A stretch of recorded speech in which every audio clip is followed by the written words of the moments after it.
abefundisi bethu benkosi. I want to also respect them.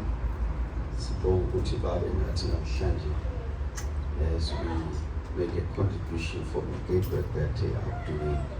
Amen. And ngiyashela bonke abefundisi abakhona.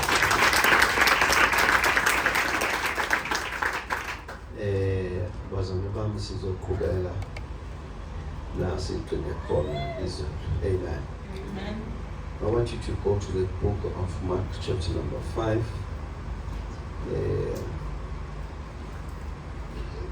Mark chapter number 5. Izitori ezimbili engifuna ukukhuluma ngazo, and let's see ukuthi sizohamba siphelelephi.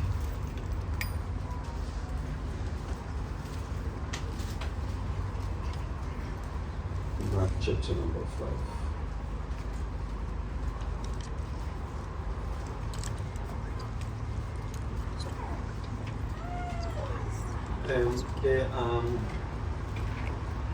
There are certain biblical reasons that made me to believe that faith is a priority in terms of the subject of the church. It is priority number one. Into yokuqala nje ngifuna ukuthi sifundise wonke umuntu ofika kaJesu ukukhona. Amen. In fact, when you are not taught faith, uphuciwe amandla oku-enjoya salvation. Amen. Amen. So when there's nothing said about faith to you as a believer, bakwenza ungaphili, so ufike endaweni yokuphila. Simply because you have not been saved unless you believe. Amen. Amen. Usinziwe ngoba wakho. Amen. So now what comes after that is that njengoba wakhona wasindiswa, kusho ukuthi le mpilo yensindiso yonke sezodinga ukukhona. Because you cannot be saved through faith and live the other way. So if faith brought you into salvation, therefore faith is able to sustain you in it. It will cause you to enjoy salvation, profit from this kingdom life. Amen. So that is why I believe that in order for you as a believer, the subject of faith is subject number one and everyday subject, if I may say. Amen. Amen. An everyday subject. Because Romans 1:17 says the just shall live by faith. That the just shall react through faith, it shall live. Which then put faith as a principle of living. Libera ukholo kuyindlela yokuphila. Hayi ithuluzi lokuphendula in the issues of life only. So your faith has to qualify kube i-identity yakho. So before it becomes a tool to react to issues of life. I confuse it all, because when it reacts, it pulls from what God is able to do. When it is a lifestyle, it is dependent on the existence of God. Let me try and work on that one so that you're not confused. Hebrews 11 says, verses number 5. Enoch walked with God until he was no more. Verse 12, because before God took him, it was recorded of him that he pleased God. Verses number 6 says, for without faith it is impossible to please God. For he who comes to him must believe that he is, New Living Translation says, he exists, and that he is a rewarder of them that diligently seek him. Note here, God was pleased in the faith of Enoch. Then says, Enoch iyiphi imiphumela abanayo call that made God to be pleased with him. Imiphumela abanayo your call kwakukuthi he believes in the existence of God. U-Enoch akaze afakaze ngoNkulunkulu ophendula imithandazo, ufakaza ngoNkulunkulu okhona. And we work on that one again. I'm saying when it says he walked with God until he was no more, then in the next verse they explain to us that the reason why God took him is because God was pleased at him. Then says here, check with wenzani. He believed that God exists. In that faith of believing in the existence of God, uNkulunkulu wazi wamthatha, emthathethe ukholwa nguye. Akabheke amandla, akabheke ukuphendula komthandazo, akabheke ukuthi ubheke ukuthi uhleli emhlabeni. I want to believe that the foundation of teaching about faith has to be faith in God before what He's able to do. So much that I'm of a view that when you believe God because of His ability, because His ability is dependent on His willingness. Unawo amandla okwenza kodwa mncitha ngiyathanda ngazi naphinda lento engisho. He can do anything but mncitha ngiyathanda ukuyenza. We can prove from the Old and the New Testament ukuthi ekuthandeni kwakhe. Ubaba lo seBhayibhelini kuthiwa uDavid wathandaza ingane yakhe kuNkulunkulu ophilisayo. Okade abaphilisa osabaphilisa namanje abantu. While he was praying on a fasting, asking God to heal his son, the record says, kwafika izingcebo zathi sifile, yafa ethandaza, uNkulunkulu ophilisa wangayiphilisi, enamandla okuphilisa. Oh, bazana bami, nazinathula. Yayizwa leyo unawo amandla okuphilisa, kodwa ukuphilisa kwakhe kungekuthaneni is he willing. In the New Testament we take it from the exact word of Christ. Ufika amadoda ayimpumputhe athi sawukele uthi uJesu, do you believe that I am able? Bese amadoda athi if you're willing. So we know you are able. That one we don't doubt. But since they appeal to your willingness. So when to you God is God because His power has manifested on your behalf, He has intervened into your situation, you have a weak faith. Because faith must hold Him in the absence of the manifestation of His power. He has to be God even when He has not answered your prayers. Oh yes.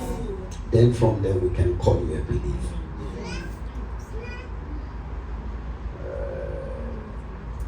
The right God? The right man. Talk to me somebody. So I'm saying when we build this thing of faith, Oh yes. Amen. Okay, let's work it again. In the book of Genesis chapter 1, the record says, in the beginning God created the heavens and the earth. Note, God is a creator. Actually, He created and He became God. Once He has not created anything, the scriptures have declared Him to be God.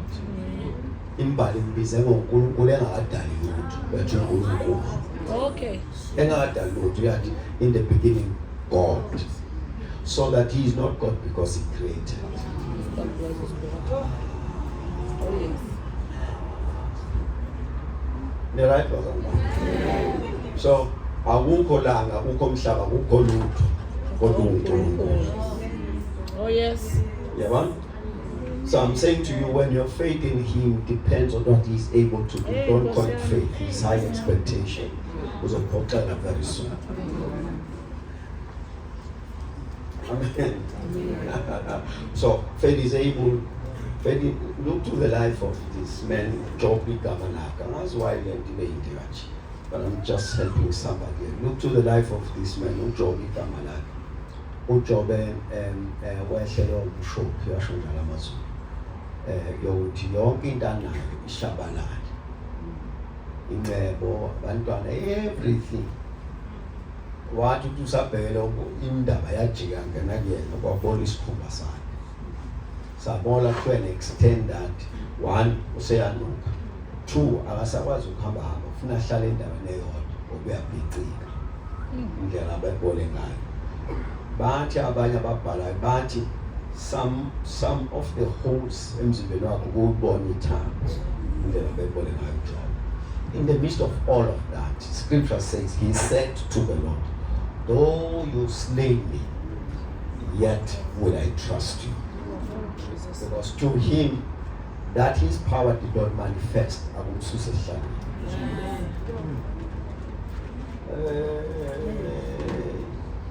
Amandla akhe akawaboni noma amandla engawabonanga kodwa usahleli. Ukholo, faith in him luqhubeka lumenze abe mkhulu kodwa angekho amandla afakazela ubukhulu bakhe. That's what you confess. Because awufuni sithi ukholo kanti hayi ukholo ngokuwabonile amandla akhe. Amen. Awufuni sithi ukholo kanti ingokubona amandla akhe. Funa sithi ukholo ngokubona yena kuqala before ubona amandla akhe. Ngizwa ngathi ngangasheshi ngidlule kuleyo ndawana, so that even when you don't see his power you can still serve him. Look at what Umlamla said yesterday. Unkosikazi kalo mama lo enabafazi ababili. Omunye nomntwana, omunye akanayo umntwana. Then sekuyilanga lo kuyokhonza. Lo munye unesizathu sokukhonza ngoba nabo abantwana. Lo munye akanaso. Uyabona? Njengoba kuyokhonza kuyobonga ukuthi uthembekile esimakade. Lo ayikho umntwana azofika ambeka nje uthembekile esimakade. But umkholo lathi umntwana ekhona noma engekho, he deserves the praise. Lize lithi iBhayibheli njalo yeli ubengena indlela ashona endaweni la kukhonzwa khona kuyoduswa khona naye anikeze umnikelo to make sacrifice. Abonge I don't know mhlambe mothoya ulalela umthandazo wokubonga kwakhe athi baba ngibonga ukuthi ngisaphefumula. Ngithi lo uthi ngibonga ingane yokuqala, lo uthi ngibonga ukuthi ngisaphefumula. Aphinda athi lo ngibonga ingane yesibili, athi izulu isihlalo sakho, umhlaba isenabelo sakho. Lo athi ngibonga ingane yesithathu, athi uma bongekho wena besiyawuphelela. Athi I would have not made this far unless you've been God to me. We call it faith when izokubambela uThixo engazange nyakazi kodwa ubamba. Unqabo ngumsusa ehlalweni sakhe. Ukhona ukuthi hayi akasuke ehlalweni noma engenzanga lutho kodwa isihlalo simfanele. Amen. Amen. That's what we call faith. So I'm saying for me it's important that we make the subject of faith a priority, because ilona izokusustain undlela yokuba umntwana kaNkulunkulu. I don't know how many of you will note that the principle of faith has what you call eternal consequences. Please, can I give me a pocket mic because they actually come up with us a curtain. Thank you, sir. And even Tula Lengoma. Come out, Bangasoza. I'm not saying it loud. Where's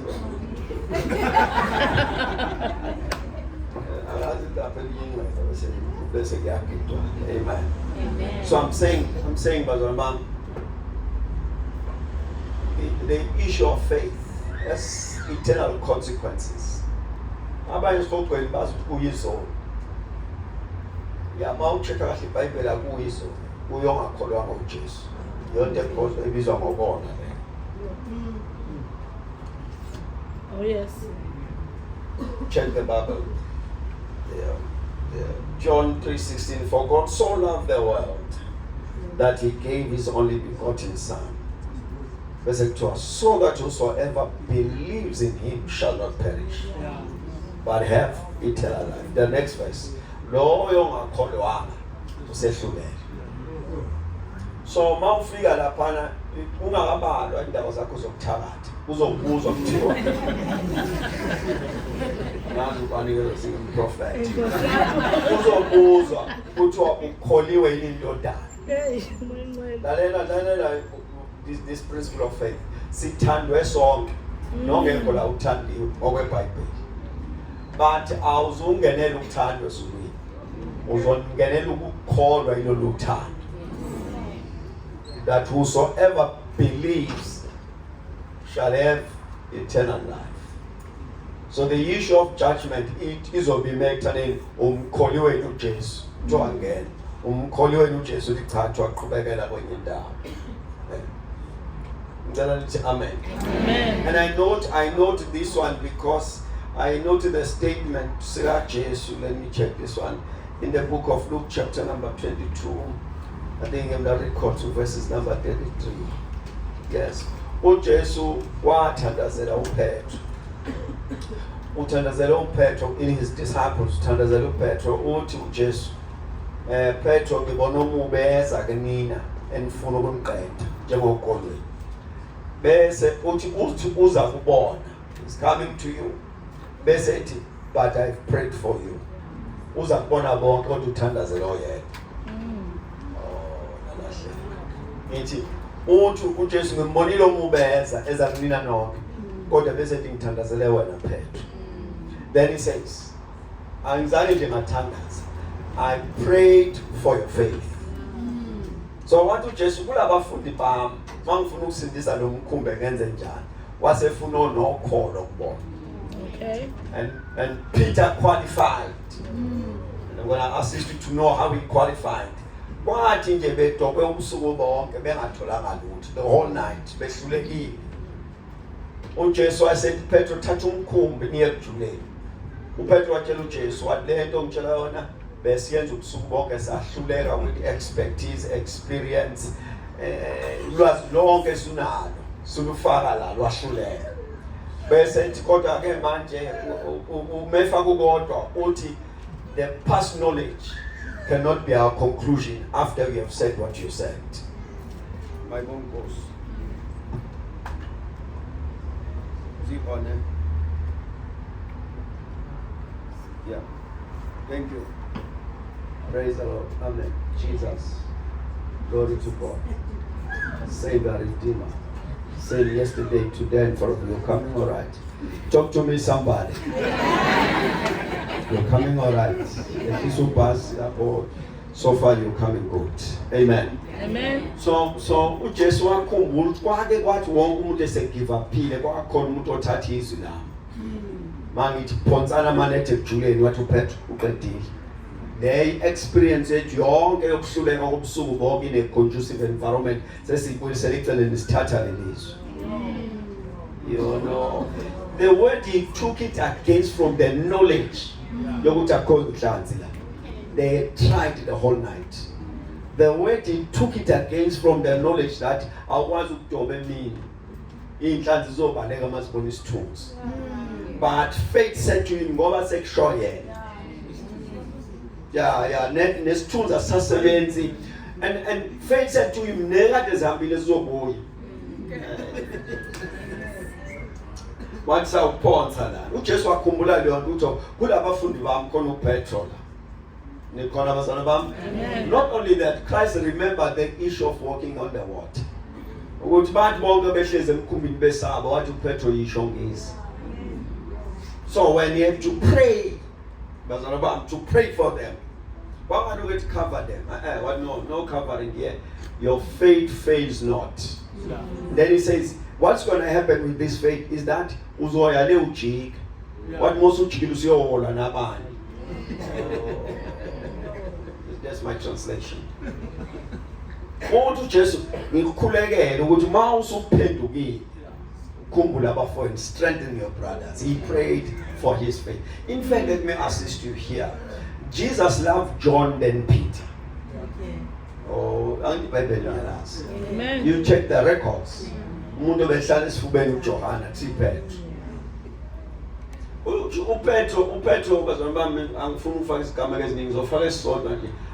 uJesu bawambiza ngoSathane. Wasethi uPetro wathi ngeke bakuthinta ngikhona, wathi uJesu yeSathane wele emuva. It's the same Petro. He loved John more than Peter. But when he had to pray for them, athandazele amthandayo, thandazele umkholwayo. Oh, revelation. So don't take it light, the issue of faith. Nikhona bazalwane bami, wayibunje njengento ukuthi hayi sizobona. No, it's a serious thing, the subject of faith.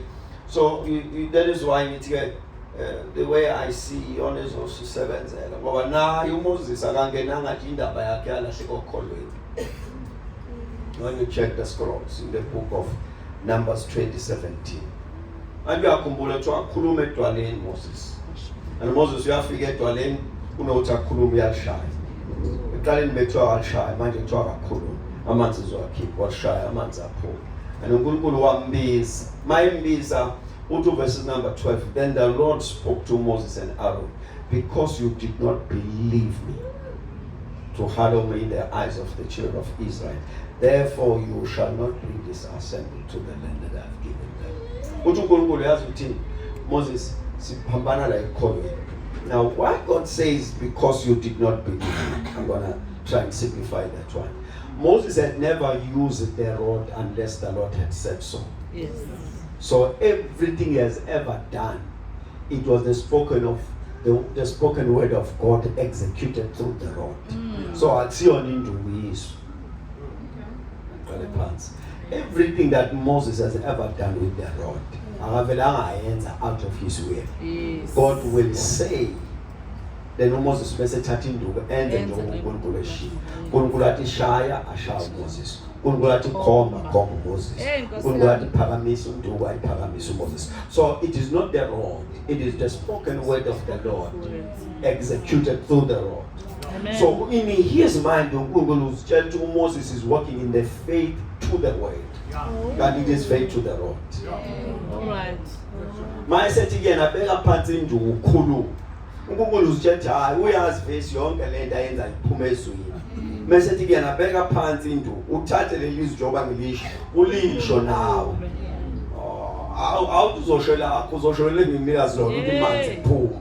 So uMoses wabuka induku wabuka lelizwi wathi no induku eyenza lezinto waqhubeka nenduku wathi uNkulunkulu it's a sign of unbelief. For without faith it is impossible to please God. Wathi uNkulunkulu siyahlukana. Moses missed the promised land that he has ever been talking about, preaching about, fighting for, because He missed of unbelief. Wathi mhla eveza ungakholwa wathi uNkulunkulu ayisesilimele asihambi nabangokholwayo indlela yabo yahlukana. Ngicela nithi amen bazalwane. Amen. La sifunda khona namhlanje izitori zokuthula like yesterday. The story says uJesu waqhamuka esingenhla niyasazi uqeda ukukhipha le lamadimoni lapha. Mayiqeda ukukhipha amadimoni usiyagoduka uye endaweni yakhe. La ngifunda khona ke uthiwa mayibuya ifika ngaphesheya wahlangana nobaba thizeni isho njalo incwadi ithi lo baba beyisikhulu ehlonishwa laphayana mehlangana naye lo baba athi ekhaya ingane yami igulela ukufa ngicela ukuthi Jesu uphuthume uze ukuba uyibeke izandla bese iyaphila ingane yami. Nikhona bazalwane bami? Bese iBhayibheli immediately uJesu athi no asiphuthume bangene indlela bayakhona. Mawahlika kuverse number 25 bese kuthiwa hayi lesikhathi esahamba waqhamuka umama. Lo mama kuthiwa ubesehlupheke isikhathi eside ephethwe isifo somopho wegazi bleeding for 12 years. kuthiwa ke besezama odokotela wazama bonke abazanywayo niyabazi nawe babazama bahluleka kuthiwa her situation was getting worse. Not only that her situation was getting worse, nemali yaze yaphela udaba lakhe lunge. Then the scripture says then she heard about Jesus. Wayesezwa ngoJesu. Bese sezule ngoJesu weza ngamuva esixukini ethi mangathitha umphetho wengubo ngiyobe sengiyaphila. I want us to see a few things there before I continue. The first one, the man came to Christ. Iza kuJesu ethi Jesu ngicela uphuthume. Mangafika nje ngicela uyinote leyo nto. Mangafika nje ekhaya ubeke izandla ingane yami izophila. Then sebeyangena indlela bayahamba. Mabahamba kanti before bafike enganeni ukhona umama. Lo mama unenkinga for 12 years, the issue of blood. Umama ezotshwana nguJesu wenza njengaye ubaba naye la wapusha through the crowd. Wafika kuJesu ukuba thina umphetho wengubo. Now umama uyachaza ke uthi ngizwe ngawe ngisekhaya. Ngase ngithi kimi uma ngakubona ngithinta umphetho wengubo yakho I shall be made whole. Ngicela usibuka le statement sikamama. Umama uthi ayingathi mange uJesu nje wathi ungala ngathinta umphetho wengubo yakhe ngizobe ngisengiyaphila. But it is important that we underline ukuthi uthi ngizwe ngawo. So umama kamazi uJesu. Yeah, right? Umama uJesu akazi ambona. Amen. Uzwe ngaye uJesu. Now uthe ukuzwa ngaye bese kuthiwa wayesethi kuyena uma ngibona uJesu ngathinta umphetho wengubo izophila. Now ngicela sivumelane la two things has happened here. Uzwe ngoJesu emva ukuthi ezwe ngoJesu wakholwa. Faith cometh by hearing. Romans 10:17. When you hear the word you learn to faith. Nikhona bazana bami. Na into ngifuna siyilungisa. This is not a story of one day. The way it is recorded wathi into wezwa ngoJesu ekseni uJesu wafika ntambama. No. Akazwanga ngoJesu ekseni uJesu wafika ntambama. Uzwe ngaye uJesu wakholwa. So endleleni ekholiwe wayesethi kuyena mangibona uJesu ngathinta umphetho wengubo I shall be made whole. Ngiyafuna siyibuke kahle leyo ndaba. Uzwe ngoJesu, faith cometh by hearing. But note here, the level of your faith is equivalent to the level of hearing the word. Awukwazi ukukholwa ukudlulisa oluzwile. Amen. Amen. Amen. Angiphinde ukholo lwakho lingana nezo zwile. Amen. Mawuzwe izwe encane nokholo encane. Mawuzwe izwe eliningi nokholo eliningi. Because what is happening at the hearing of the word, what you are hearing about becomes real. That's what we call faith. The continuous hearing of the word causes what you are hearing about to be real. And that's what we call faith. Ukholo luphume ekuthaneni sowuzwe kaningi ngento yaze yaba yiqiniso. That's what we call faith. So into eyenzakalayo la umama before ezwe ngoJesu uqale wezwa ngesifo sakhe. For 12 years uzwa ngalesifo. For 12 years uthola ireport ethi khohlwa mama. Lo 12 years uthola ireport ehamba uyohlala ekhaya. Udaba lakho ngeke sasompuleka. Ambiyolindela ukufa nikhona kodwa. So lo 12 years ulukezwa lento. So ukufa kuyena ku real on the basis of the report that she has. Ebazalwane bami ngiyancenga namhlanje. I'm saying uma ukhuluma ngokuthi inda mombuzo ukwenza njani mama uyakuthethe sengilindele ithuna ngoba seyihlule bonke abantu kwaze kwaphela ngisho imali lento engiphethe. So I'm saying for 12 years lo mama uzwa ngodaba lesifo sakhe. So if faith has to work, fanele ezwe kuze kudlule ukuzwa kokuqala. Am I must? When she heard about Christ, bekufanele ezwe until the reality of Christ idlule the reality of her situation. So there was a consistent, continuous hearing of the word. So akezwana ngani ngoJesu kwathwala ukholo lolu kholo belukhuphuka ngokwelevel yokuzwa kwakhe ngoJesu.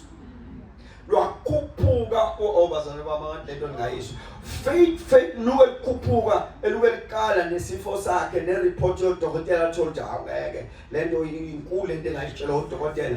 Kufike bamtshela ngoJesu lukhuphuke ukholo. Athi uyabheka athi no man lento yangodwa ukuthi abafike bamtshela ngoJesu lwakhuphuka ukholo. Alubheka ukuthi ireport kabani yathi bamtshela ngoJesu lwakhuphuka ukholo. Luthe kuba lube equivalent nalo 12 years lasiluthi kuyena uthini manje wathi memezela if ngeke ngabona uJesu because ukholo lwakhe came to a level that said to him I can handle the 12. Oh yes. I'm saying the hearing about Christ lended her to faith. The growing of her faith ukholo lwakhe lakhuphuka laze lwafika laze likwazi ukuselingamthatha lo 12 nomlando wa 12 nesitoro sonke sika 12 selingasinalify. So you bazamami, the reason why I'm working on this thing so that I'm gonna assist you. We have a tendency of taking the atmosphere and convince ourselves is faith. You have a tendency of converting the atmosphere. Koni mudi yenkonzo uthi moya ibona ubonthi hayi. Sekenze kanoma yini nikhona samba. Atmosphere vumayo. Now, ukuvuma kwe-atmosphere does not mean possibility on your side. Because you must be able to take what atmosphere has provided. That's normally right here. So umikhozo owazamambili amen sikufika leyigiya namahlanu manje ngithi ngeke amaJesu akufuna ukuhleka kule nkonzo ufike izenkezo ukushumayela kodwa ngiyazikhuza. You see sometimes called a tendency of concluding to the feeling of the service and then we say it's faith. Ukala wenza izithembiso ongekuzifeza no kholo lakho ngeke luzibamba. When I make an example, why watching inkonzo ishisa lengakithi ngishumayele ukuthi yakhuphuka strong. Abadumisayo mase abadumisa ngaphela uzubona ukuthi sengavusa nomuntu ofile manje. Inkonzo masinje ngenza noma yini. So it was the same thing with the preacher of the day. Why did inkonzo inche when the job kono le jonge wheelchair but ngithenda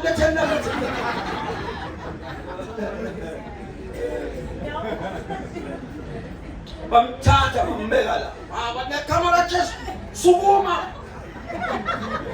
ngiyaza lo ngabona thayi ngiyaza amehlo kuphela izinyawo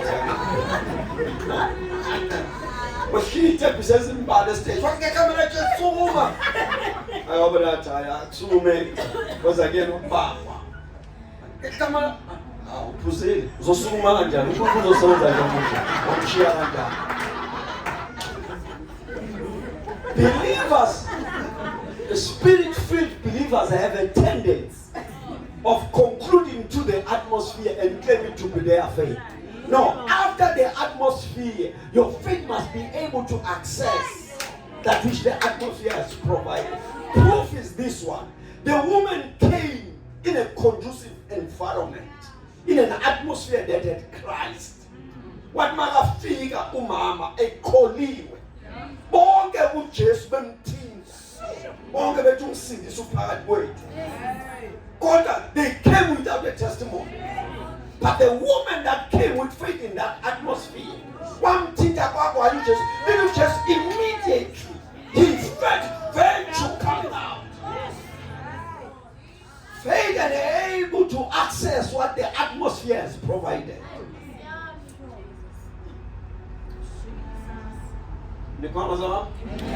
So I'm just working on that one. That at the hearing of the word, have a desire to hear the word. Yeah. When you read Passion Translation, I eat words on Jesus. She heard about the healing power of Christ. Where's one Amanda apilisayo that Christ? Why maybe I have Passion Translation? Because what whatever area that you want to deal with it with faith, it will require to know scriptures. If imibhalo ungayazi, ukholwa unayo substance. If you do not know the word, ukholwa unayo substance, because if faith has to work, it will call for the word. Let me try and work on this one. Upetro lwathi ukholwa kuyena uma uJesu ekwazi ukuhamba phezulu kwamanzi nawe ungakwazi. Ajaba? So when he was planning to come out of the boat and walk in the water, faith said to him, tell him to give you the word. Because that's what faith does. Faith will cause you to become the declared word. One in the what you just was, not to call a poem, uzoba njengokusho kwakhe. I'm saying, one in what you just Petro was, what you call again a puma, uzoba njengokusho kwakhe, uzoza nempela. And Peter came out of the boat. And bambone sehamba phezulu kwamanzi. Ile lizwi. Ankosi. Elicela ukholwa. Lithe ukholwa uma ngakunikeza izwi, sizokusebenza ngalo. Because faith works over Zabam. Faith excels where the will of God is known.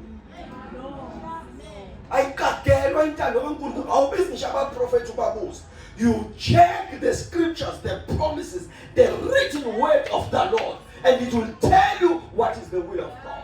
Then upon that you place a demand. Faith will cause you to come before God and say, as it is written. She heard about the healing power of Christ. Let me help you here. When there's an area into your life where faith seems as if it is failing, it is not failing. It's because there was never a word you heard about that. Ever? So, umangazuzwe ngezwe liphilisayo, ukula noJesu ophilisayo. Umangazuzwe ngezwe liphumelelisayo, uhluleka noJesu ophumelelisayo. So the level of your faith is equivalent to the word that you are hearing.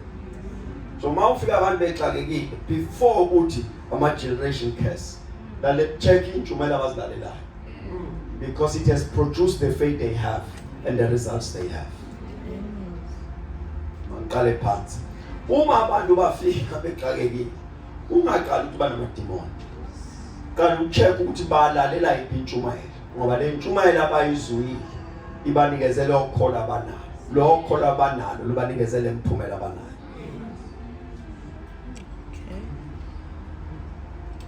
Yeah, so the woman heard about Christ. What was on Jesus? But I want you to note another thing in the same portion. Little Bible, Jesus was to ban on Titi, Umama Sebonte, as was a fellow, or short time, with Titi and Zunga, he said, Kai. But say, as Palelo, Artie, the woman told Christ everything. No, everything is serious. And particularly the woman told everything.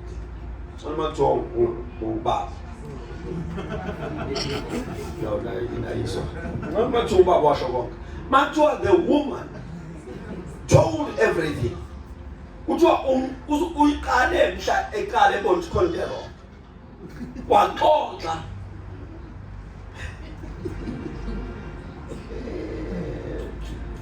Hey, angani chumba ni yangi ndabasoma. Koda. Well, la one bakosikazi. Ukewa mbuzibosa zakuthi. How wafika ngalesikhathi. No, impendula izothi hayi traffic. Before I feel with traffic, uzoyiqala ekuthaneni mangicula ukuhlala. Ndifuna ke ngoku ke andiyifuni. Aphethi. Ndithe lapho lezwa iphunga ekitchen. Khona into eshayo. Ngaphuthuma lokho ubani. Ngisombulule leyo ngxaki. Manje ngciba lapho ndamephezo umikheli anda. Indaba iyethane nje there was traffic. Kodwa ngeke ivele iqale lapho. The woman told everything. No, njengoba echaza unobaba omile eceleni. Lo baba obelande uJesu umile la. Luke lo mama efika ethola umangaliso wakhe. Waqala waxoxela uJesu ukuthi ufuna ukufika ekuphileni kwakho ukuthi uphile kanjani. Uqale emuva. Utshela uJesu udaba. Ngesikhathi ebhizi emchazela ubaba olandile uJesu yonke indlela omphuthumisa kwakhe umile. And the scripture says, uthi mayiqeda lo mama kwafika abantu bakalo baba. Bathi umsindisi umyeke. Manje into esiyenza kalile seyifile ingane. And I want to believe mhlambe bebengayificisa phefumula. Inkinga the woman to tell everything. But I get injumansi yangasepray. I get myeke umsindisi ngoba umntwana seshonile. Here's the statement of Christ, which is going to be my closing statement. He said to the man, ngifuna ngifunde kule translation, the Passion Translation. But Jesus refused to listen to what they were told and said to the Jewish official, don't yield to fear. All you need to do is to keep on believing. Says, all you need to do is to keep on believing. Now, what has happened here? Lo baba wathi kuJesu, ungafike ekhaya indodakazi yami izophila. UJesu ebamezele lo baba wami. Umama achaza udaba lakhe lo baba wami. Lukele ndilethi sengumele nje ukuthi uJesu afike ekhaya.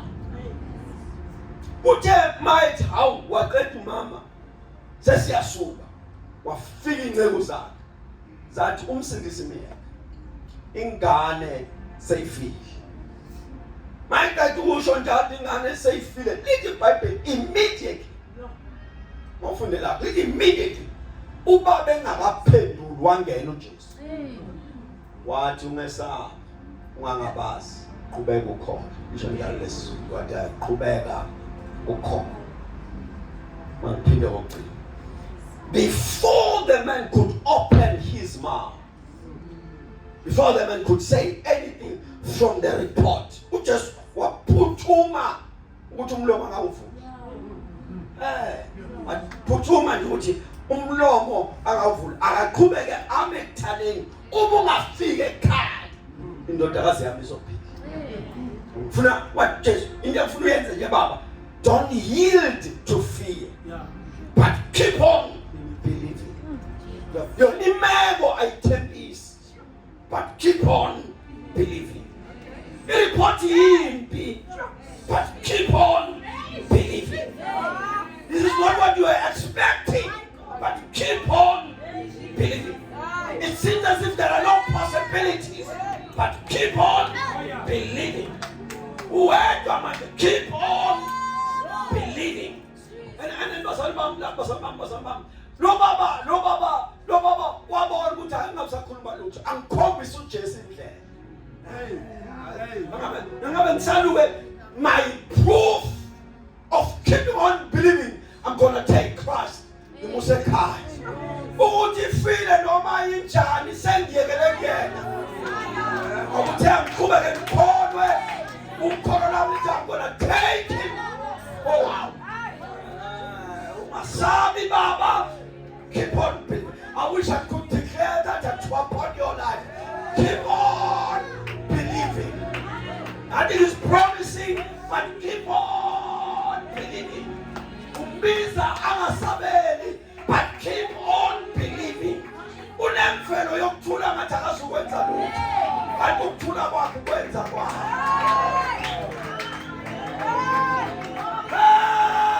Keep on believing.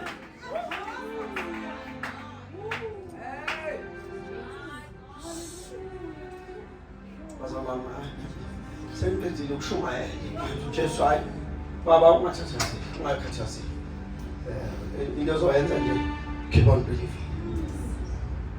Amadoda lawa awathuli sesonke le crowd yonke le nalamadoda afile nami sesibheka ukholo lwakho nami Jesu sengibheka ukholo lwakho nalapha endlini sonke baba into ezokwenzeka from here into ezokwenzeka masisuka la seyincike ekukholweni kwakho manje I make an appeal to not yield to fear. Noma ngabe wazi ngokufa ungasabi noma ngabe wazi ukuthi ukufa kwenza ungesabi, keep on believing.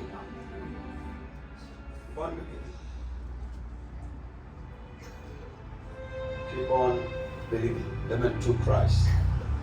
I see a kind. I'm gonna say just one statement. I'm glad he did not talk. Glad that when Christ came in and said, keep on believing, I'm glad that he silenced every thought. Calling to Abangayiti, uthi khonde sazomaka. Calling to Abangayiti, uphuthume ekhaya ngiyolungiselela umngcwabo. Ngicabanga efikayo. Kodwa wathi uJesu yena yona yonke lemcabango ngikukholweni angibasane bami. Because ukholo leyibuka imeko. Loyibona yonke ukuthi inje. Bese lubuza ukuthi wena ufunani. Angiphinda ukholo loyibona. Faith is not a denial. We look, we evaluate, we analyze, we scrutinize and say, this is the situation. But above all, in mina ngifuna. Bese ukholo wena ufuna. Siyabuza ukuthi bathini ngale meko wena ufunani. Siyayibona experience wena ufunani. Ukholo lusho njalo ukhulweni. Luthi wena ufuna. Let me make an example. A report came. Ingane yagula emasimini. Mama wayithatha umama. Bethu uyayincenga ingane yafela kuyena esandleni. Wayithatha wayibeka embhedeni wompriest, wayibeka embhedeni womprofeti. Mayiqeda ukubeka ingane wehlika isitephisi wabophela izimbongolo wacela kumyeni wakhe ukuthi ngicela ukuya kumuntu kaNkulunkulu. Before afike kumuntu kaNkulunkulu ubuzwa imibuzo. Banjani ekhaya? Umama wangakhuluma imeko. Wangakhuluma imeko. Wakhuluma lokho afuna ukubona awuzana seqedile. Umama ingane ifile. Lwathi ukhola ifanga. Ingane ifile kuzoba khona umngcwabo lathi ukholo ngeke ngcwatshwe ekhaya. Ukholo lwanqaba ifile. Hayi ukuthi sithi ingane isesibhedlela. Ifile uyibonile wayibeka phezu kombhede ifile. Lathi ukholo khona uyibona. Ayifanga. Mayengena indlela ehlangana nencebo banjani ekhaya uthi it is well. It's impossible. Ungathi it is well kufika. Washo ukuthi usedecide ukuhlala okholweni. I'm going to make a statement kapela. Faith puts you ahead of manifestation.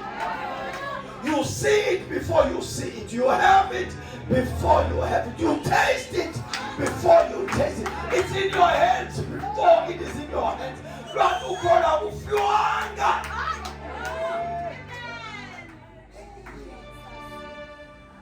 Bambuza umntwana unjani wathi mama it is well. Hayi mama ngiyazibuza nje. Ngiyazibuza ukuthi kanjani kuyona lempilo yathi ukhona ayikhuleka. Zungesabi nginawe njalo. Yendleleni yonke. Zungesabi nginawe.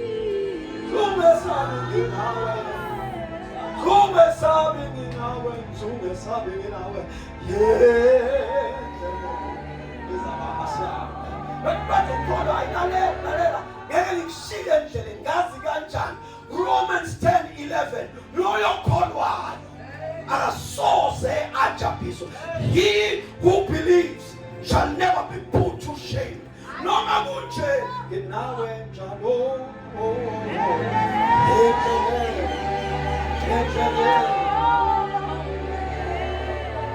Nothing is sin batukolo kuzokhanya umnyameni. Batukolo mama said, when I take my side, I'm going to order your steps.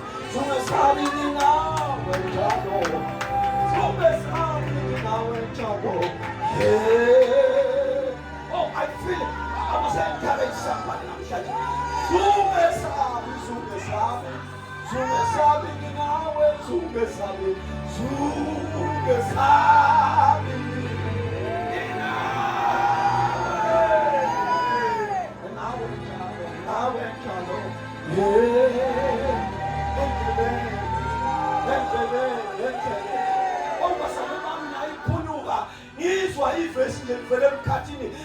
Faithful is he who has taught you.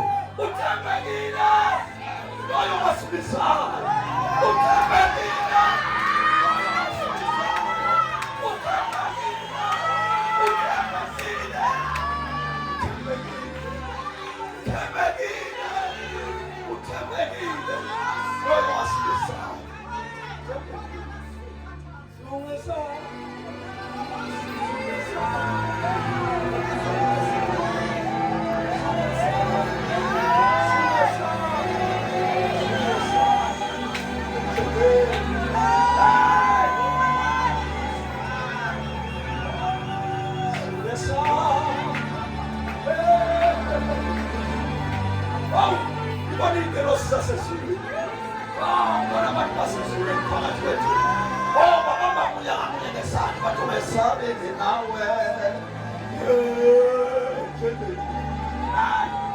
Never give up.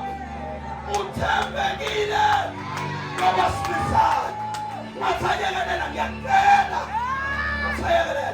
Keep on believing.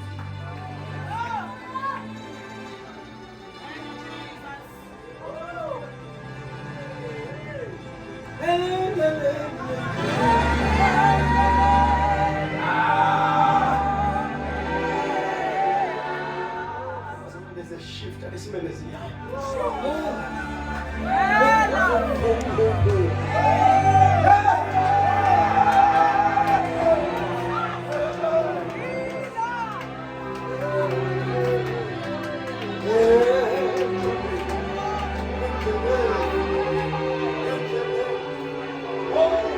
I feel encouragement.